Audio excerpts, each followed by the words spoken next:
Hola chicos, hola chicas, vamos a dar inicio a lo que es nuestra clase número 2, ¿sí? Siempre hablando en el contexto de la Guerra Fría, vamos a trabajar con lo que fue el macartismo, ¿sí? ¿Qué fue el macartismo? Bien, lo vamos a ir desarrollando en una lectura comprensiva a través de este trabajo que ustedes ya recibieron. Fíjense, la fecha de entrega es el 31 de marzo, es un trabajo extenso, bastante importante, así que vamos a ir haciendo una lectura comprensiva y vamos a remitirnos a lo que es fundamentalmente las actividades. Vamos a ir expresando algunos conceptos para que puedan ser orientados en lo que es la realización de la tarea y el trabajo, fundamentalmente hablando. Bien, como dijimos siempre, punto número 1, leer comprensivamente el texto. El número 2, ¿a qué se denominó macartismo? Explicar el contexto de su inicio y cómo finaliza. Bien, básicamente, ¿qué fue el macartismo? Nos vamos aquí, vamos a posicionarnos, ¿sí?, en esta foto. Joseph McCarthy, de ahí viene el macartismo. Joseph Raymond McCarthy, funcionario republicano estadounidense por el estado de Wisconsin, desde 1947 a 1957, fíjense los 10 años. Durante sus 10 años en el Senado, McCarthy y su equipo se hicieron famosos por las investigaciones sobre personas en el gobierno de los Estados Unidos, sí, y otros sospechosos de ser agentes soviéticos o simpatizantes del comunismo, infiltrados en la administración del ejército, sí, o en la administración pública. Bien, traducción. Hablamos del 47 al 57, bien, estamos hablando posguerra, post Segunda Guerra Mundial, en el inicio de la Guerra Fría. Bien. ¿Qué es lo que sucedía con McCarthy? Bueno, McCarthy básicamente lo que se dedicó fue a la caza de brujas de ciudadanos norteamericanos acusados de ser espías, que muchos fueron condenados, incluso condenados a muerte, matrimonios más adelante lo van a leer ustedes en el texto, ¿sí?, acusándolos de espías o de trabajar y de ser funcionales, ¿no?, a su archienemigo, que en ese momento era la Unión Soviética.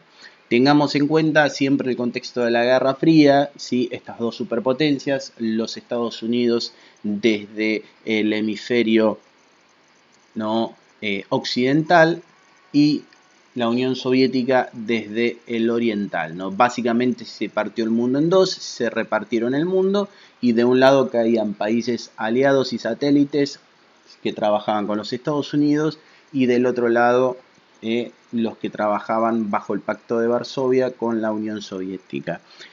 Recuerden lo que habíamos mencionado en la clase 1 de la Guerra Fría, ¿no? Básicamente era un enfrentamiento entre las dos potencias, comunistas y capitalistas, ¿sí?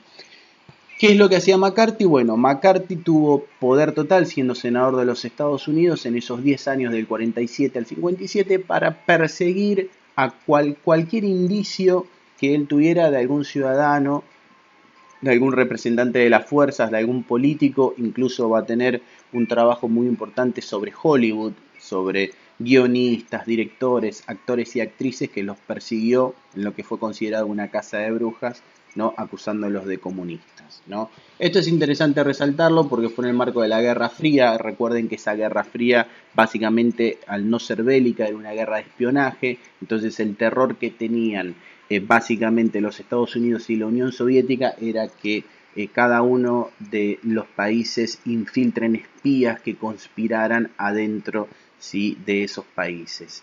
Por eso McCarthy va a tener una labor central en esos 10 años del 47 al 57. Bien, leyendo el texto van a ver cuál fue el contexto de su inicio, se los acabo de explicar, ¿no?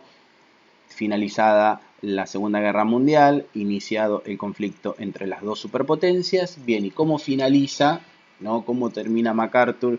¿O qué es lo que hace MacArthur? Que de repente las altas esferas dicen, bueno, basta, hasta acá llegaste. ¿Con quién se mete MacArthur? Que de alguna manera, ¿no?, le bajan la persiana. Bien, esto también es súper importante. ¿Qué consecuencias trajo según el texto para los derechos civiles? Ustedes van a ver que a lo largo del desarrollo del texto hay un montón de leyes que lo que van a hacer va a ser transgredir las libertades, ¿sí?, sociales y civiles de cada uno de los habitantes de los Estados Unidos.